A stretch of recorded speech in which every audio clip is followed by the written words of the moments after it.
Before I introduce Mama Jules, so Mama, do you mind if I share a little about you? So Mama Jules is from Pine Ridge, where Mama Jules worked. Her organization is called Mothers Against Meth Alliance, where they fight meth addiction in the Pine Ridge Reservation. Mama Jules is also at Standing Rock with the Red Warrior Camp for 5 or 6 months, and was the first Native woman to lock down to a piece of construction equipment to stop construction of the pipeline.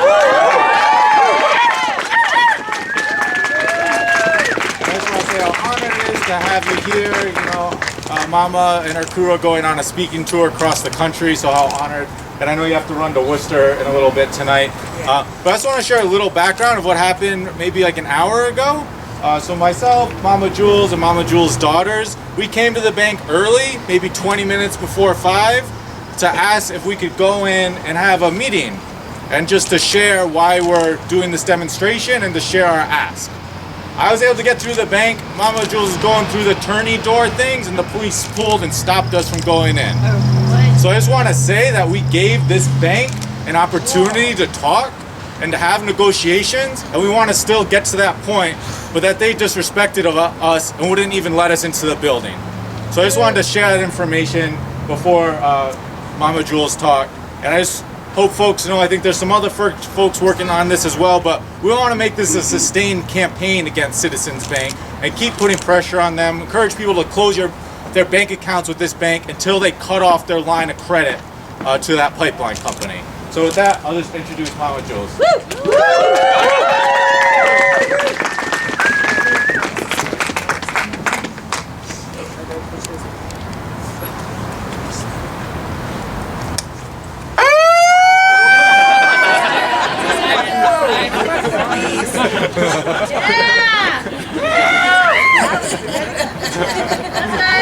That's right. So anyway, thank you everyone for coming. My name's Julie Richards. I'm a member of the Oglala Lakota Nation. Crazy horses, people. The only nation to defeat the United States and take that flag. So I'm the founder of the Mothers Against Meth Alliance, and I started my program 6 years ago to fight meth on my reservation because there was no programs doing that. And part of the work I do is working on sex trafficking prevention. And when they put a call out for warriors to come to Standing Rock, of course I had to go. I work to save the people. I work to save my people. So that was my calling. So I went there, and I went there to make a stand against the man camps, to make a stand against the sex trafficking and the drugs that they bring, and to put us, remember our missing and murdered Indigenous women. And we got there in August. There wasn't much people there. Where we camped, it was just a big old field of weeds, and spiders. There's lots of spiders. But we all had our roles there, and every time, the Red Warrior Camp, that is my family. We represent 26 different countries, our nations in 10 different countries. And we all came together to fight this pipeline, to put a stop to it. That's what we went there for, was to cut the head off that black snake. And so I locked down, me and my brother Victor, we locked down on September 6th. That was my daughter's birthday. That was my birthday present to her, to promise her that she'll always be able to be safe, to always be able to have clean drinking water, to not have to worry about drugs like meth and heroin and cocaine. Weed's medicine. Weed comes from Mother Earth. We've always had that medicine when we were free, before we were put on our POW camps. And what really makes me mad is that they had the nerve to lock us out of here. How are you gonna ban someone on land you stole? This bank doesn't own this land. Those cops over there don't own this land. Indigenous people own this land. You know? We always did. This land was built on the blood of our ancestors. It's up to us to continue to fight just like our ancestors did.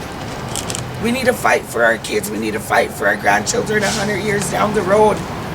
We need to make sure they have that clean drinking water. We need to make sure that they're able to walk around their neighborhoods and be safe and not have to worry about meth addicts killing them, because in my tribe, just this summer, we had 5 killings because of meth.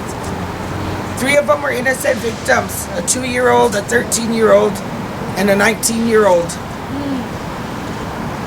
That's why I fight so hard against the meth dealers in my town. I get guns held on me, I get my windows broke out, I get death threats. But if I don't do it, who else is gonna do it? You know? And what those meth dealers don't know is that when I'm face to face with them, it's not only me facing them. I'm surrounded by my ancestors. I have Crazy Horse right here, I have Red Cloud, I have my grandparents, you know? I have the ancestors that you know, they walk with me. And that's why I always pray every morning to be humble, to walk this red road in a humble way. I went through drug and alcohol abuse. You know, I was sexually abused when I was a little girl by my mom's boyfriend. I was sent off to boarding school when I was 5 years old. I refuse to be a victim of all those. I'm a survivor. I'm a warrior. Creator gave me my voice and these experiences to help the young girls of my tribe, to help the young girls of anywhere. Anyone that calls out for help, I help them. Even on the road, I'm doing interventions. Last week I was dealing with 4 people, 3 of them with meth addictions, the other 2 suicides. You know? So my work doesn't quit just because I'm on the road. My work doesn't quit just because I get tired. I work 24/7, 24 hours a day, every single day. I do night patrols around my community. I pick up kids that are walking and take them home with me. Sometimes I don't even know these kids or their parents, but when I take them to their house, if they're drunk or on meth, they don't care. They let me take their kids. They don't even know me either. But they let me take those kids, and I keep them until their parents are okay. And it really hurts me to have to give them back, because I don't have a place of my own right now either, you know. A lot of us gave up everything to go fight for our water, to go fight for our land, to go fight against these man camps. I was one of them. I took my kids up there, me and my kids, my 2 daughters here and my son. But my son went back to school. He's graduating high school this year. So we gave up everything to be there because we knew we had to. We knew we had to be there to fight, you know. My girls are young. They're beautiful. I want them to be safe. They don't deserve to be around meth heads. They don't deserve to be around meth dealers. They don't deserve to have man camps only 100 miles away from us, where there's a risk that they could disappear. You know, it's scary, and that was my fight at camp. I would bring awareness to that. I would tell all the young girls, don't go out alone. Even though we're in this camp, there's infiltrators. There's infiltrators everywhere, you know. Don't go around by yourself. There's man camps, 8 man camps all around here. We went to the biggest one and did an action there. And it got violent. They shot live rounds at us. You don't know how much rubber bullets they shot at us. The mace, the tear gas. You know, it was bad. They tried to arrest me that day for telling them I had my banner, and it's for the innocent victims of meth violence. And I was telling them these kids died because of the meth coming from these man camps. And they tried to grab my banner, and I jerked it back, so they grabbed me. But I had a real good solid crew. I didn't go to jail that day. You know, that's the violence we have to put up with for protecting our water and protecting our people. But we still do it. We continue to do it, and we will continue to do it. Everyone's asking me now, what do you think they should do? What do you think people should do? If you're able, if you're ready to put your body on the line, go back there. Go back to camp. DAPL Dave has no business telling people to leave because he doesn't own that land. That land belongs to the Ocheti Shakowi. Yeah. That's all seven council fires, and I'm one of them. So I invite anybody that wants to go there and fight to go there. Where do I fucking sign up? You don't sign up, you just go. Oh, good. You don't have to sign up to fight for land and water. If it's in your heart to do it, get there. You might go to jail for a day or two, but you get out. You get What if I rubber get bullets, raped? but that's the warrior life. You know? It's up to us. It's up to us to be that warrior, to put our bodies on the line for the kids. It's not only natives, it's everybody. It's everybody's water, that's everybody's land that's being desecrated. But it's our mother. It's our mother that we have to watch. It's our ancestors that we have to see bones dug up. Of course we're gonna fight back. When this tour is over, I'm gonna build my goal for this tour is to build that safe house for women and children affected by meth violence on my reservation. My tribe won't help me, I'm all grassroots. My program's all grassroots. So we have to work hard for everything we do. My tribe don't support us, the state don't support us, fuck the government, you know? Who wants to take that money when they already owe us for taking our land and our black hills and all the gold out of there? You know? That's just taking money from them that has the blood of my ancestors on it. So that's why we say fuck the government.